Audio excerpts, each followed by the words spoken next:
Olá, povo de Deus, sexta-feira da 16ª semana do Tempo Comum, São Joaquim e Santana, paz de Nossa Senhora, 26 de julho de 2024.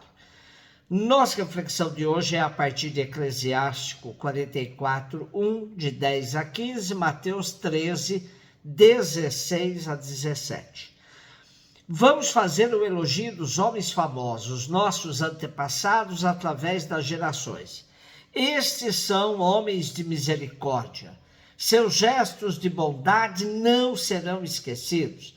Eles permanecem com seus descendentes. Seus próprios netos são a sua melhor herança.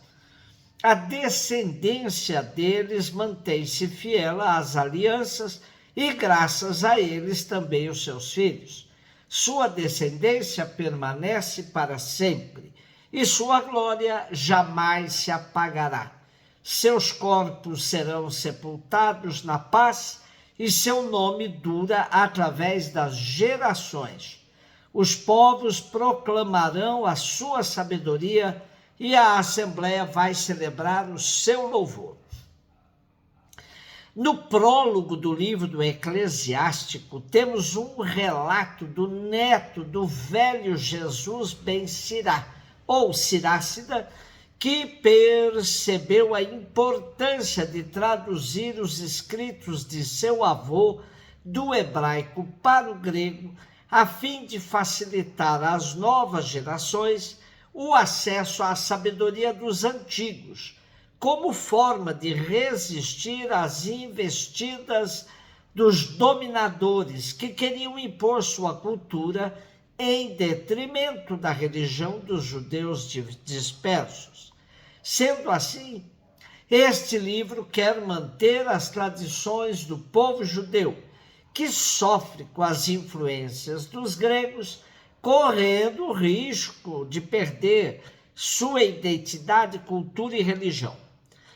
Se o neto de Jesus ben Sirá faz referências a Ptolomeu VII, sua data corresponde a 132 a.C.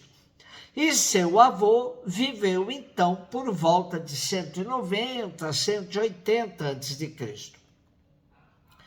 No trecho de hoje, ele evoca figuras ilustres que marcaram o passado da história de Israel para aproveitar do seu exemplo, trazendo nova vida no presente e projetando a esperança do povo na direção do futuro.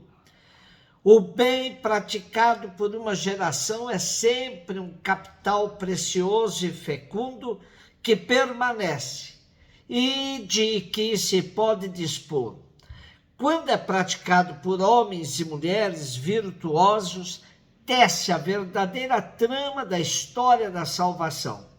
Deus intervém nessa história para redimir a humanidade, mas servindo-se dela própria. Observemos que não há ainda referências à ressurreição, mas sim à memória de quem pratica o bem e a misericórdia permanece para sempre, nunca será esquecida. Mateus 13, 16 a 17. Disse Jesus aos seus discípulos: Felizes sois vós, porque vossos olhos veem, vossos ouvidos ouvem. Em verdade vos digo, muitos profetas e justos desejaram ver o que vedes e não viram. Desejaram ouvir o que ouvis e não ouviram. Pouco sabemos sobre os pais de Maria, São Joaquim e Santana, voz de Jesus, tão queridos pela piedade popular. No Evangelho percebemos verdadeiramente que os discípulos de Jesus valorizam a genealogia, exaltando os antepassados, e olhando para Jesus se alegram por ver nele a realização das promessas. Gerações de profetas e justos construíram degrau a degrau uma história de confiança, espera e esperança. Esses profetas e justos são ditosos, porque ainda que não tenham visto nem ouvido o que os discípulos veem e ouvem, acreditaram e apostaram sua vida baseando-se na palavra da aliança. Os discípulos são ditosos porque veem e ouvem a palavra feita carne, Jesus Cristo, razão de nossa existência. Se a vida de Maria é toda cercada por imenso silêncio, muito mais oculta é a vida de seus pais. Também eles estão sob a lei do silêncio e do escondimento que Deus aplicou à vida de Maria e à maior parte da vida histórica de Jesus.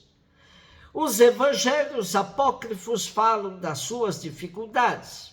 Um texto da Igreja Armênia do século XIII diz-nos que Joaquim e Ana eram justos e puros, levavam uma vida piedosa e um comportamento inocente e imune à calúnia. Eram zelosos na oração, no jejum e na abstinência. Formavam uma família assídua ao templo, cheia de caridade e incansável no trabalho. Dividiam o rendimento anual em 3 partes, uma para o templo e sustento dos sacerdotes, outra para os pobres e a terceira para eles mesmos. É lógico pensar que Deus os tenha chamado a participar do mistério de Jesus, cuja chegada prepararam. Permanece a glória de terem sido os pais de Nossa Senhora. São Joaquim e Santana nos lembram nossos antepassados, nossos avós, e encorajam a nossa confiança. Deus é bom e age em nossa história. Pelo testemunho de Maria, deduzimos o tipo de formação que recebeu de seus pais. Lembremos também de nossos avós. Precisamos resgatar sua memória para nos situarmos na história de nossa vida. Há que rodeá-los de cuidados e carinhos e não desperdiçar o muito que eles têm para nos dizer e ensinar, particularmente sua fé e sua esperança. Segundo a tradição, São Joaquim e Santana tinham chegado a uma idade avançada sem terem filhos, como Ana, mãe de Samuel. Resignados à vontade de Deus, dedicaram-se ao serviço do templo. Ana, sobretudo, multiplicava as orações e as boas obras para obter este favor. Um dia em que Joaquim rezava sobre uma colina, onde pastava o seu rebanho, e Ana no seu jardim, um anjo veio anunciar-lhes que o céu tinha atendido os seus pedidos e que eles iam ser consolados com uma criança de bênção. No dia 8 de setembro, Ana deu ao mundo uma filha que, segundo a ordem do Senhor, ela chamou Maria. E quando Maria atingiu a idade de 3 anos, Ana e Joaquim, lembrando-se da promessa que tinham feito, levaram-na ao templo de Jerusalém para a oferecerem ao Senhor. Segundo a tradição, Santana vivia ainda nos primeiros anos de Nosso Senhor. Ela pôde, portanto, levá-lo nos seus braços e sentá-lo nos seus joelhos. Teve conhecimento dos milagres de seu nascimento. E para celebrarmos os patronos dos avós, precisamos ver como andam nossos idosos em casa, na sociedade e em nosso país. Em 2022, o total de pessoas com 65 anos ou mais no país era de 22.169.101, chegando a 10,9% da população, com alta de 57,4% frente a 2010, quando esse contingente era de 14.081.477, ou 7,4% da população.